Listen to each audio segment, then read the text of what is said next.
শেখ হাসিনা পরিবারসহ ১১ শিল্প গ্রুপের পাচার হওয়া অর্থ ফেরত আনতে ১২টি আন্তর্জাতিক প্রতিষ্ঠানের সাথে বাণিজ্যিক ব্যাংকগুলোর চুক্তি করার নির্দেশ দিয়েছে কেন্দ্রীয় ব্যাংক। রাষ্ট্রায়ত্ত বেসরকারি ব্যাংকের শীর্ষ কর্মকর্তাদের সাথে বৈঠক শেষে একথা জানানো হয়।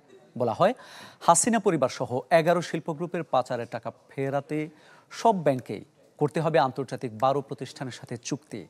এর খরচ মেটানো হবে অর্থ ফেরত আনার কমিশনের মাধ্যমে। Aramit group, S Alam, Beximco, Sikder, Nassa, Bashundhara, Orion, Gemcon, Nabil ও সামিট গ্রুপের পাচার করা অর্থ ফিরিয়ে আনতে ব্যাংকগুলো সহযোগিতা করবে বলেও জানানো হয়।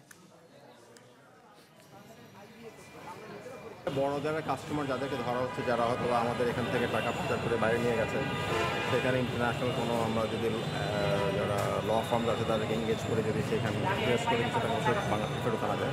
11 কোম্পানি টোটাল আমরা বলছি, যেমন বসুন্ধরা, নাসা, তারপরে হলো আপনার এসালম, 11টা কোম্পানিকে এগুলা প্রাথমিক আইডি নিয়ে করেছে অ্যাজ পার সিআই।